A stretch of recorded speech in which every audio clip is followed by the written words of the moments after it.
네, 이번 시간에는 훈민정음 서문에 나타나는 문법 현상에 대해서 좀 알아보도록 하겠습니다.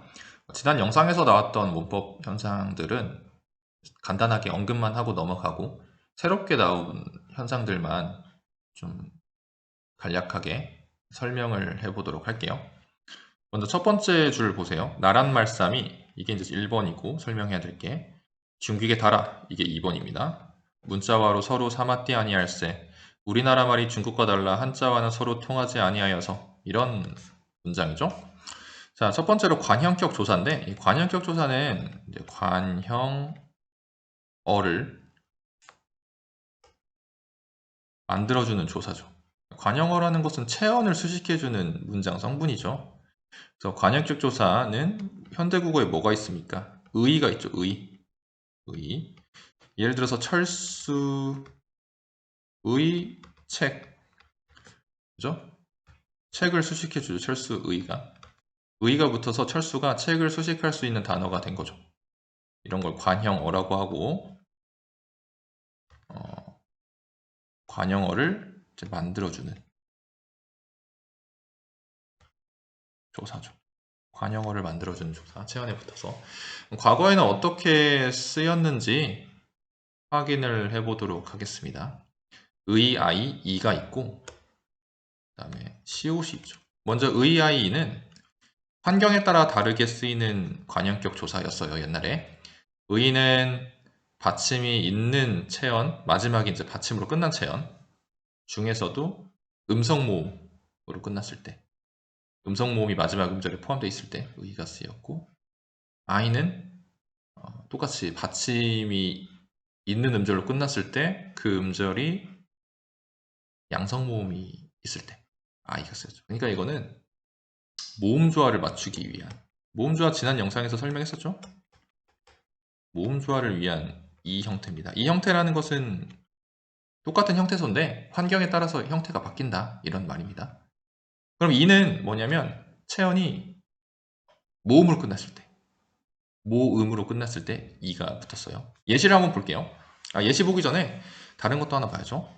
환경은 그렇고 의미상으로 봤을 때 선행하는 체언이 유정체언일 경우에 사용을 했다. 이 의, 아이, 이는 유정체언, 이건 뭐냐면 감정을 표현할 수 있는 체언을 유정체언이라고 합니다. 사람이나 동물 같은 그런 체언에 붙어서 쓰였습니다.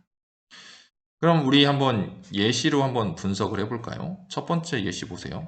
도작의 입과 눈. 이거 해석해보면 도적의 입과 눈이거든요.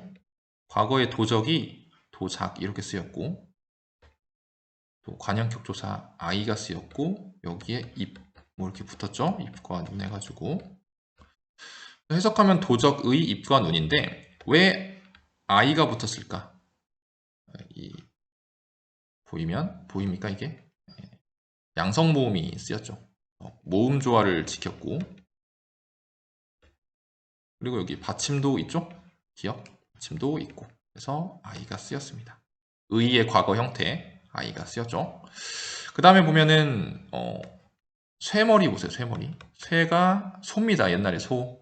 그리고 이가 붙었고 머리가 붙어서 소의 머리로 해석이 되죠. 이렇게 체언이 모음으로 끝났을 때, 이렇게 체언이 모음으로 끝났을 때는 모음으로 끝났을 때 이가 쓰였습니다. 여기에 우리 훈민정음 서문에 2번 정도 나옵니다. 어디 나옵니까? 여기 제 보이죠? 저의 뜻, 이런 의미죠. 저의 뜻, 제 뜻. 여기서도 관형격 조사 이가 쓰였다고 볼 수 있겠죠. 제 뜻, 이가 관형격 조사. 네, 이렇게 의, 아이, 이를 볼 수가 설명을 해봤습니다. 그럼 두 번째로 시옷을 좀 설명해 볼까요? 시옷은 선행하는 체언이 무정 체언일 경우, 무정 체언은 식물이나 무생물처럼 감정 표현을 할 수 없는 체언입니다. 감정 표현 X. 그래서 나라 같은 경우는 무정 체언이죠. 무생물이니까. 그래서 나라를 관형어로 쓰고 싶어. 그래서 관형격 조사 뭐를 붙이냐? 시옷을 붙입니다. 부정체언이니까 나라의 말씀, 나라의 말씀 이렇게 해석이 되죠. 의로 해석을 해서. 근데 이 시옷은 특이하게 선행하는 체언이 높여야 할 유정 체언일 경우에도 썼어요. 높여야 할. 근데 이 조건이 있죠. 높여야 할. 예를 들어서 부처 말씀하면은 부처는 부처가 부처거든요. 높여야 될 대상이니까 여기다 시옷을 써주고 이제 뒤에 수식받을 체언을 써주지. 이런 식으로. 그렇죠? 자, 이렇게 관형격 조사가 이런 식으로 쓰였습니다. 자, 그 다음 두 번째로 리을 이응형 활용을 보도록 할게요. 이거는 이제 뭐 규칙 활용, 불규칙 활용 이런 거는 여기까지 몰라도 돼요. 여기까지 몰라도 되고 일단 다르게 쓰였다는 것만 알면 됩니다. 과거에 다르다가 이렇게 쓰였어요. 다라. 현재는 다르다, 다르 이렇게 어간이 이렇게 쓰이죠. 어간. 여기에다가 연결어미 r을 붙여볼게요. 똑같이. 그럼 이거 어떻게 쓰입니까? 현재는 달라가 되죠. 달라. 다르다에 다르에 r을 붙이면 달라라고 우리가 발음해. 이거를 그래서 우리가 르 불규칙이라고 해요. 근데 이건 이제 나중에 배울 거예요. 나중에. 근데 이제 규칙 활용이었던 중세국어를 보면은 달아가 됐다는 거죠. 달. 이렇게 활용법이 달랐다. 활용법이 달랐다. 이거만 알면 됩니다. 근데 이제 중요한 게 이어적기를 안 했다는 거죠. 우리 저번 영상에서 봤죠. 중세국어 때는 이어적기, 연철이 일반적인 표기법이었는데 이 달아 같은 경우에는 끊어 적었단 말이야. 분철을 했단 말이야. 이게 만약 연철하면 어떻게 써야 됩니까? 달아 요렇게 써야 되죠. 근데 요렇게 안 쓰고 끊어서 적었거든요. 달아 해가지고 그 이유는 이 이응이 소리가 났어요. 이응 소리가 나. 무슨 소리인지 잘 모르겠죠. 났습니다. 그래서 끊어 적었다. 이렇게 봅니다. 네, 이제 넘어가도록 합시다. 네, 3번 보도록 합시다. 부사격 조사가 다르게 쓰였거든요. 그래서 방금 읽었던 첫 번째 문장이 있죠. 나란 말씀이 중기에 달아. 문자, 와로 이 두 가지를 보도록 할게요. 두 가지. 이 애는 뭘로 해석했냐? 과로 해석을 했고 와로는 색깔을 좀 바꿔볼까? 초록색으로. 와로는 와는으로 해석했지. 이렇게 해석이 어떻게 해석 차이가 있냐 이렇게 보도록 할게요. 의미상으로 다른 부사격 조사인데 두 가지가 나란 말씀이 중국과 달라. 중국과 다르다. 비교가 되죠. 비교. 이 얘는 그래서 비교의 부사격 조사입니다. 비교. 중국과 우리나라 말은 다르다. 그래서 의미상 비교를 의미하는 부사격 조사다. 그럼 이 와로는 뭐냐? 이 와로는 뭐 나와 놀다. 철수가 이런 와죠. 나랑 놀았다 해서 공동, 뭐 동반, 함께 이런 의미죠. 함께 그런 의미예요. 그래서 나라 말싸미 중국과 달라 문자와 서로 삼았지 아니한 통하지 아니하다. 그래서 부정을 했죠. 공동이 아니다. 공동격 조사를 쓰고 아니하다 해서 부정을 한 거죠. 첫 번째 N은 뭡니까? 비교를 하기 위한 비교를 위한 부사격 조사고 뒤에 오는 와로는 함께라는 동반의 의미를 나타내는 공동격 조사라는 거 이렇게 해석하면 될 것 같아요. 앞에 있는 N은 비교를 위한 부사격 조사고 뒤에 있는 와로는 함께, 동반을 의미하는 공동격 조사입니다. 자, 그 다음 4번 보세요. 두음 법칙이 일어나지 않았다. 이런 전차로 다음 문장이죠. 이런 전차로 이런 이유로 어린 백성이 니르고저 홀빼이셔도 마참네. 니르고저는 이르고자, 말하고자라고 의역하면 되죠.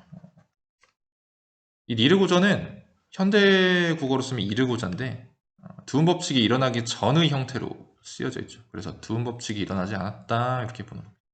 두음 법칙이 일어나지 않았다. 그러니까 어느 시기에 두음 법칙이 일어나서 이 니르다가 이르다가 된 거야. 갑자기 어느 시기인지는 모르겠어요. 그래서 이게 지금까지 쭉 이어오는 거지. 현대까지. 21세기까지. 알겠죠? 그래서 어느 시기에 딱 두음 법칙이 일어나.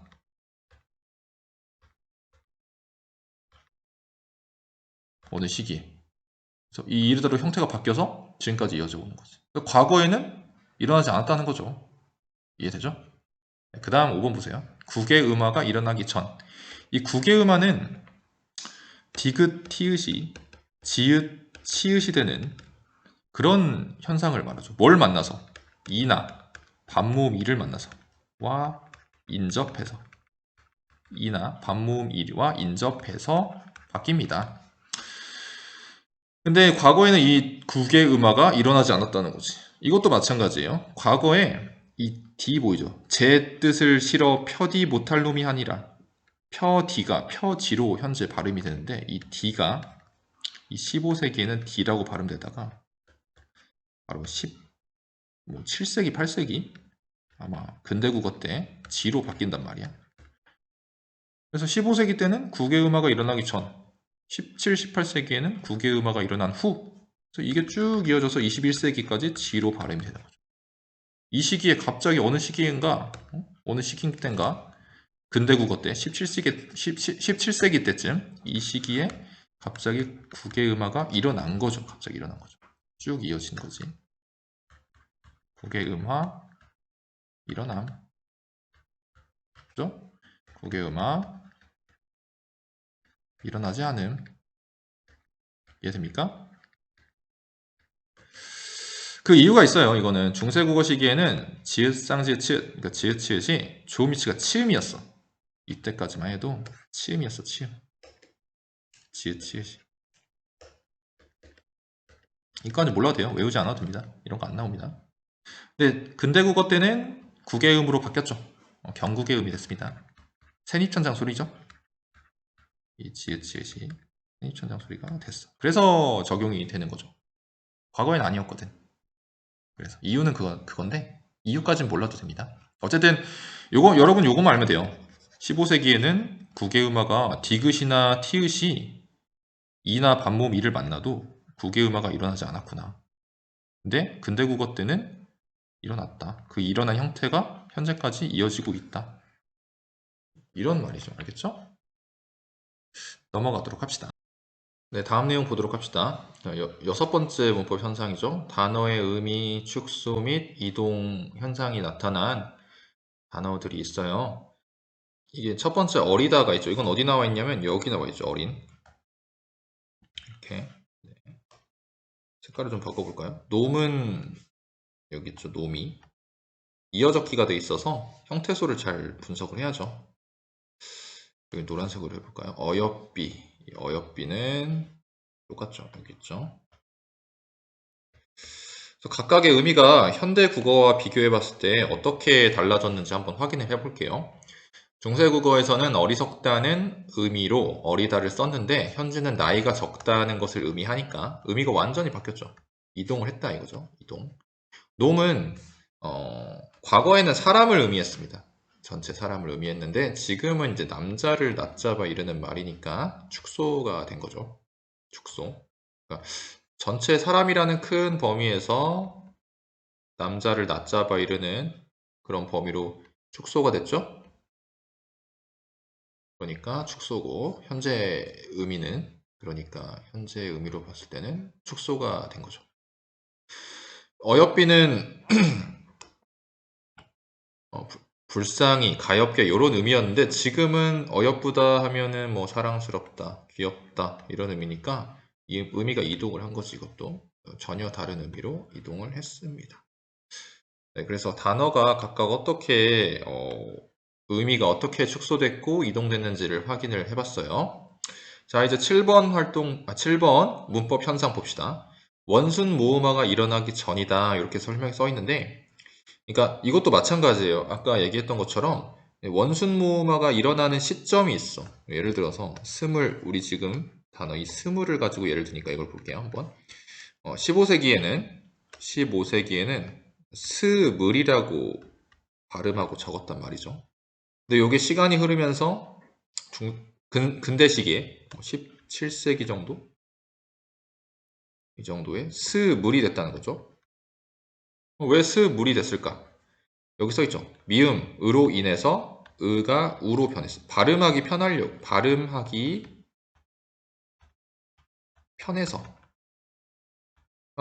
이렇게 바뀌었죠.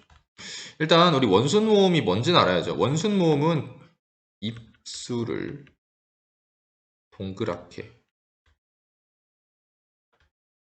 오므리면서 오 발음하는 모음을 말하죠. 그래서 뭐가 있습니까? 오, 우, 와, 워 또는 왜 이런 것들이 다 원순 모음이 포함이 돼 있죠. 그래서 이런 것들을 발음하려면 입술을 동그랗게 오므리고 발음을 하죠. 이런 것들을 다 원순 모음이라고 하죠. 그러면 이 원순 모음 뒤에 다시 말할게요. 이 양순음 뒤에 입술 소리죠.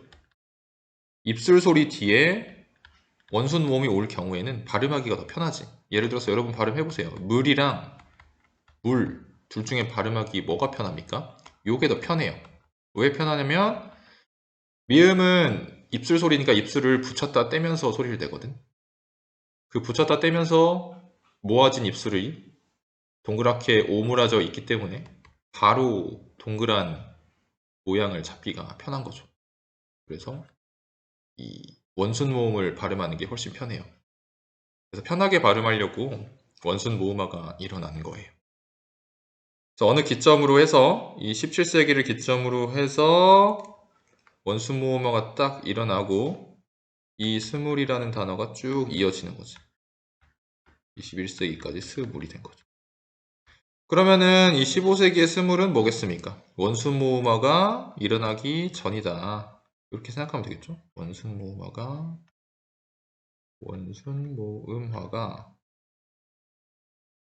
일어나기 전이구나. 그럼 17세기부터 21세기까지 쭉 스물로 단어가 바뀐 것은 원순 모음화가 일어난 후 형태가 계속 남아있어서 쓰이고 있구나. 이렇게 생각을 하면 되죠.